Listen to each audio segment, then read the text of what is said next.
More than 100 Tzu Chi volunteers from across Malaysia traveled to flooded areas in Penang to help clean up.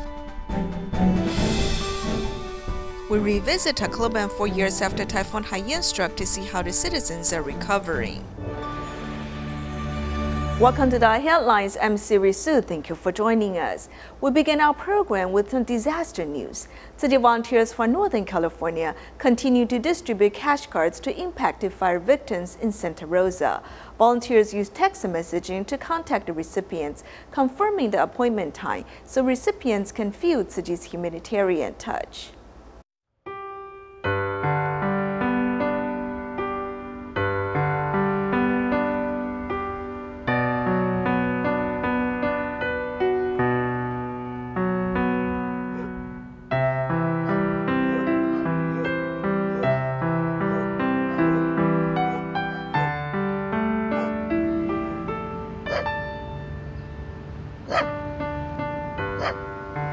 Right now I'm on Social Security disability. I've got leukemia. It was horrible, you know, seeing all the homes up in flames and things like that, yeah.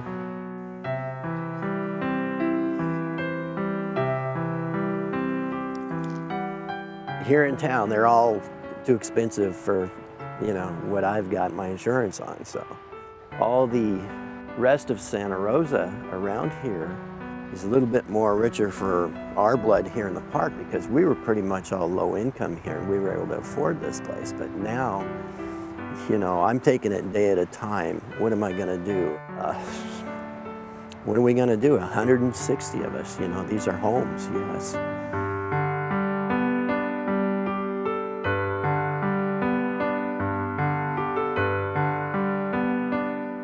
I met your group at the Press Democrat building right there with FEMA. And that's really wonderful of you guys to do that. I'm truly grateful that you do help us in that manner, yeah. You know, I have mixed emotions for everyone there because I've never seen such a hub of people come together like that. And I think it's positive.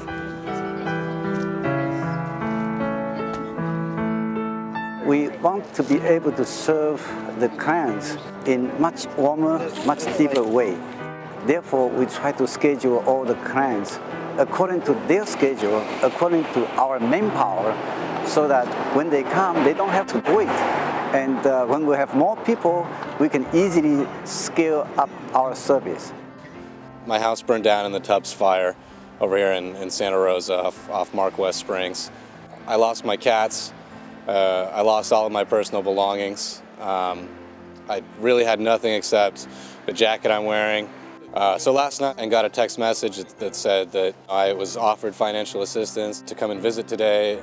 You know, it's been expensive to me in hotels and paying a couple $1,000s to get a new place. You know, that's buying a bed, that's buying pots and pans, that's buying everything that's important to me that I need. I'm truly, truly grateful for that. Not just being handed money through a government kind of program or something, but I actually feel like I've met human beings. And I'm really humbled by what you guys are doing. You know, I think it's a very powerful thing that I will be making contributions to in the future as well, you know. This has a lot of significance to it, you know. It's not something I'll forget about.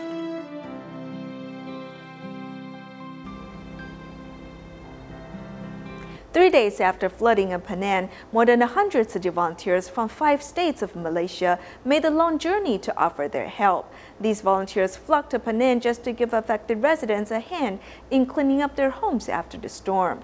Let's take a look. Penang suffered its most serious flooding in 30 years. Aside from Penang Island, Butterworth and Bukit Mertajam were some of the hardest hit areas. The water level in some areas did not retreat, making rescue and recovery work even more difficult.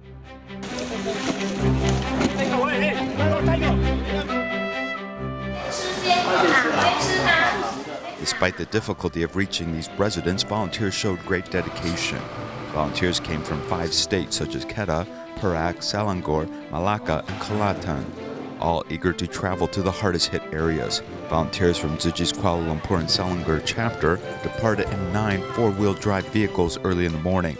Later, some 38 volunteers were mobilized to clean 2 schools in Penang's Bukit Mertajam. This group worked as a team to quickly clean up this campus.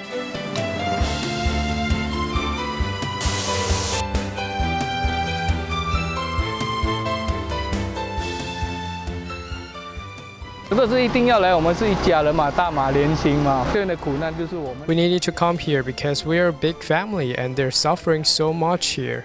This was something that we needed to do. Some volunteers worked until very late in the evening, with someone even busy till about midnight. Some even rested for just 1 to 2 hours. We got here at 2:30 in the morning and everyone was quite motivated to help.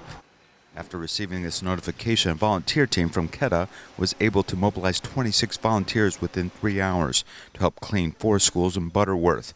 One such volunteer was Lo Po Luan, who helped despite minor physical ailments.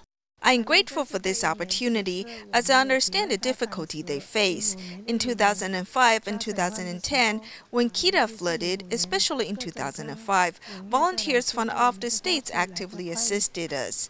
I know that the water can come quickly, and afterwards, when the water retreats, it is time to do the cleanup, which takes a lot of manpower, so we hope we can help.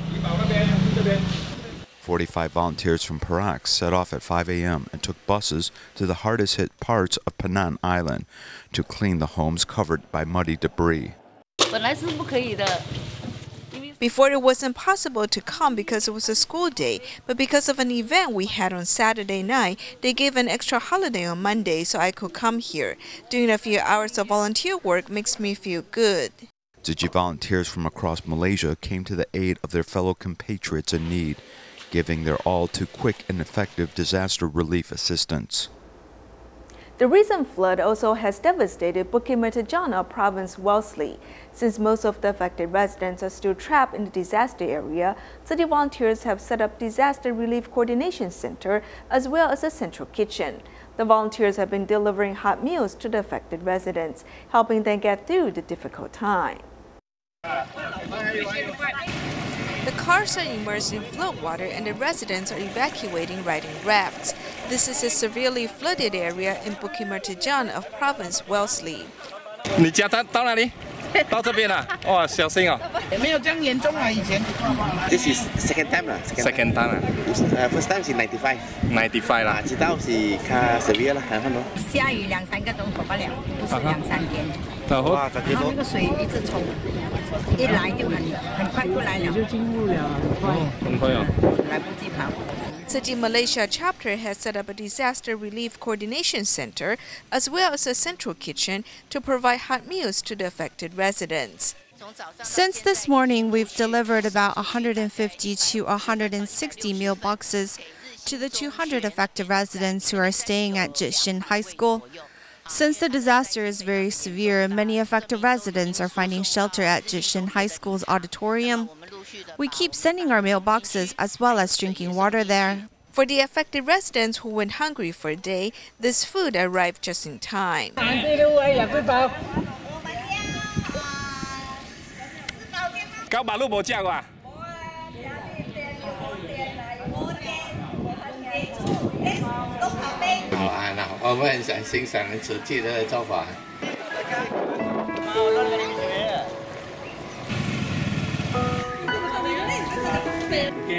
thank you.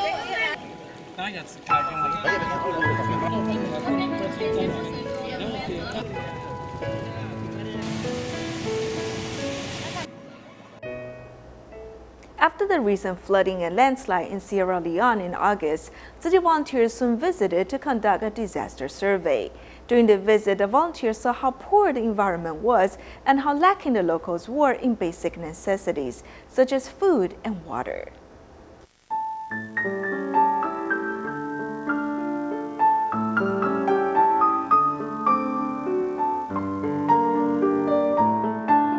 When the incident took place, I woke up early in the morning, but thankfully I was not in the landslide's pathway. When the landslide was happening, plenty of us were not aware of what was happening. Everybody was confused. It was only when they were pulling bodies out of the mud that we were aware. We became distraught and just cried for the rest of the time. I lost my mama, I lost my papa. So we're an orphan. But from the time of the incident, we had no place to go. So the elders of the community, they fought for a camp for us and gathered us all here. It is a very difficult place to live because it's packed tight with people. If there are 2 or 3 people per family, they only have 2 mattresses to sleep on. Most of us don't have a mattress to lay on, so it's hard to sleep at night. However, until we have a place of our own, we just have to manage here.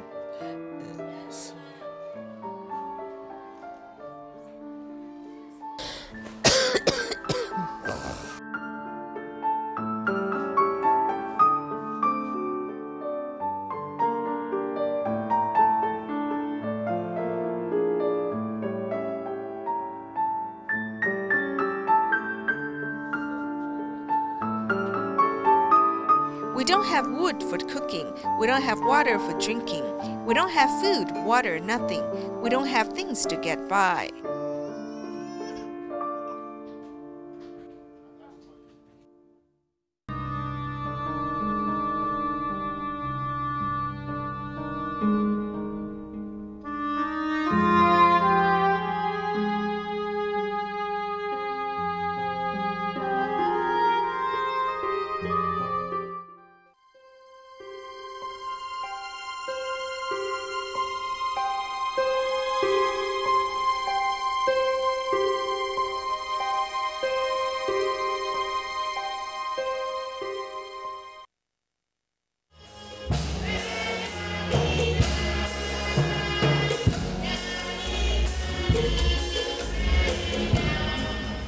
Four days have gone since that tragic event that took away the lives of so many of our compatriots. They are gone, but not forgotten, because they are still part of God's plan, God's family, and God's plan of salvation.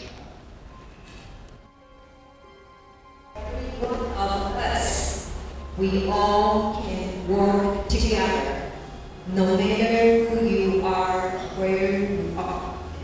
Let's pray for the peace for all.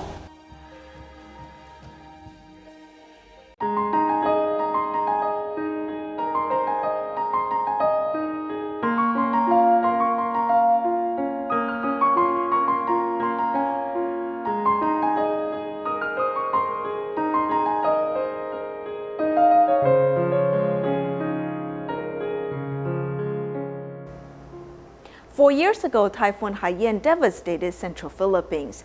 This extreme weather caught the attention of the international media. As the Philippines is a country made up of islands, it's easily affected by global warming. Each time a typhoon hit the area, the agricultural output is affected and the damage is very severe. It's been 4 years, and our DaAi reporter Tzu Chi returns to Tacloban to give an update on how the citizens are recovering.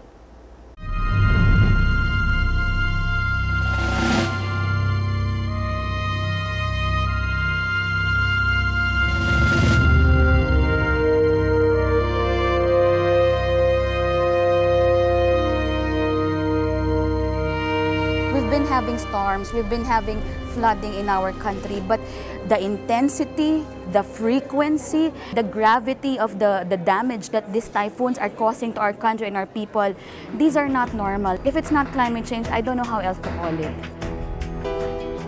Each year, there are about 20 high-pressure systems that will pass or near the Philippines.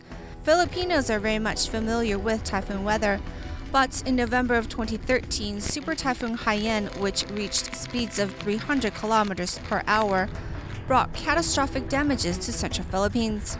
Before Haiyan's arrival, no one really paid much attention to typhoon warning reports. In the aftermath of Typhoon Haiyan, the Filipino government set up many signs like this one along the coastline, letting residents know this area is prone to flooding and storms.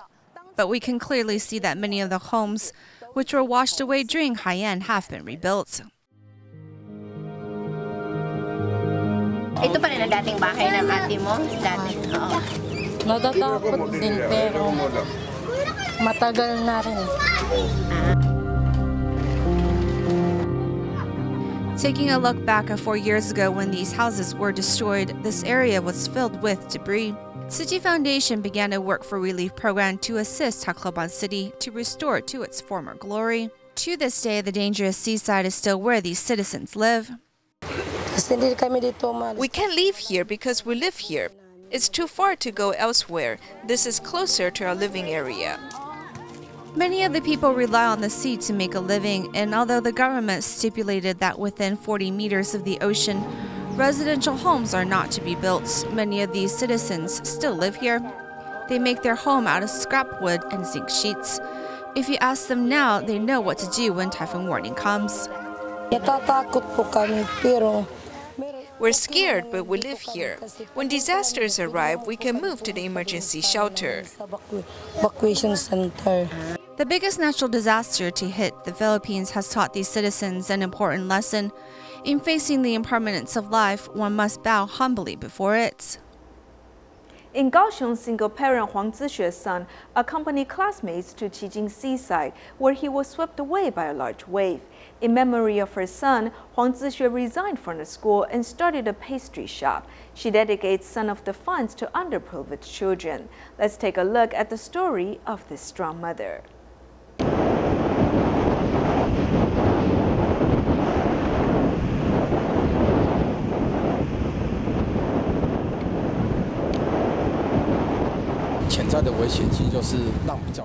The potential danger is that when the waves get bigger, a riptide occurs. Will take people out to sea. Every year there are many accidents here.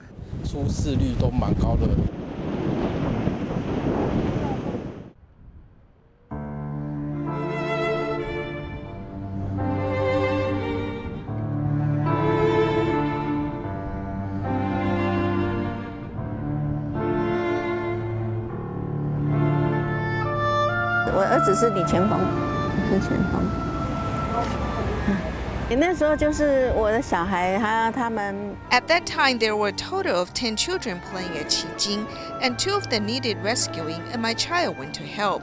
Other children told him not to go because it was too dangerous, but my son said that helping others can be a source of joy, and then he ran off into the ocean and bid us goodbye.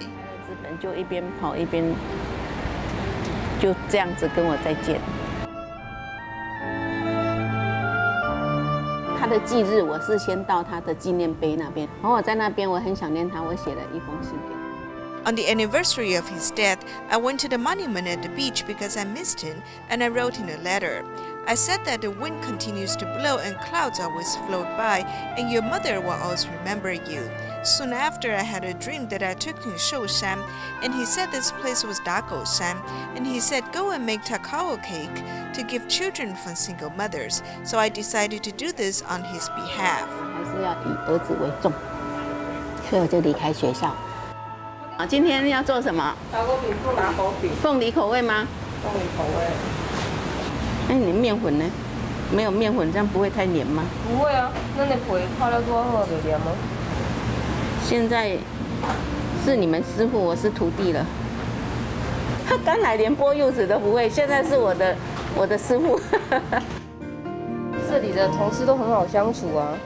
Here, I get along with my colleagues quite well. The boss is also very adorable. Look how short she is. A lot of staff who come can be quite rebellious and are quite diverse. We had to spend a lot of effort to help them and give them some technical training so they can earn a living on their own in the future. My hearing is not good, so sometimes I speak slower and sometimes they don't hear me. As she doesn't get angry and she just moves closer and speaks slowly to me. 你好。你好。你好。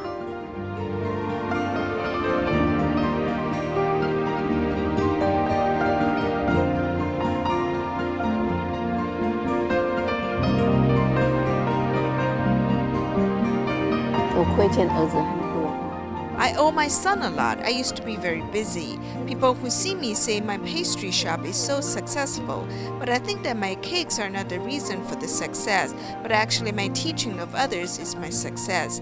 I used to raise just one child, but now I'm a mother to many people.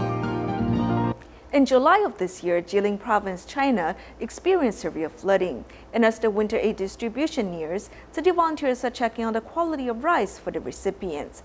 5 volunteers especially went to the rice mill to ensure everything's on schedule for the winter aid distribution. Let's take a look. This factory is preparing the rice for Tzu Chi's winter aid distribution in China. Wang Haitao explains the quality of rice and demonstrates how strong the rice bags are to the Tzu Chi volunteers. The small amount of rice that is spilled demonstrates it's within acceptable standards.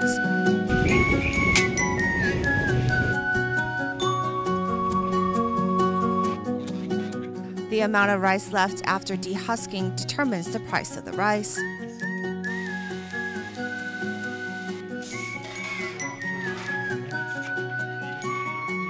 Knowing this batch of rice is for those flood victims in Jilin to have a good winter, Mr. Wang even donated 200 kilograms to be cooked during the distribution day's luncheon. You are especially blessed. You now have affinities with 10,000 some people. Inheriting his father's character of doing good deeds for others, both Mr. and Mrs. Wang promises to help during the upcoming winter aid distribution. Tainan City Police Officer Zheng Jiade uses his incredible memory and experience in communication to help find missing people. When he found them, he doesn't only let the case go, he makes sure he follows up with the case to act as a communication bridge. It's his dedication to his work that has won him an Outstanding Police Officer Award this year. Giving the police officer plenty of thanks, Mr. Chen is glad to be standing here today. Mr. Chen had suffered an onset of mental disorder which resulted in a hospital stay when he was visiting relatives. It was thanks to Officer Zheng Jiade's assistance that Mr. Chen can find his way home. My son can't be here, so he wrote a card of thanks. Walking into the park to observe the patrons, Zhen is Tainan City Police Department's missing persons expert. He has many different methods to find leads. Technology is very advanced, especially information on social media. This part can be useful to track and gain information. Mrs. Yo's daughter ran away from home once again. And while Zhen is on the lookout for this missing person, he's also acting as a communication bridge between the parent and child. Last time my daughter ran away, he took her to the side and talked some sense into her. For them to return home is our final mission. It's the icing on the cake. He often treats missing children cases like he's a concerned older brother. Zhen's attention to detail has won him this year's Outstanding Policeman Award. The greatest reward is still seeing the smile on their faces. City volunteers have been operating Mount Guanyin Recycling Station in New Taipei City for 10 years. They recently held a gratitude event to thank all the recycling volunteers, many of them being elderly volunteers. We'll leave you with these images at the end of the program. Thank you for joining us. Goodbye.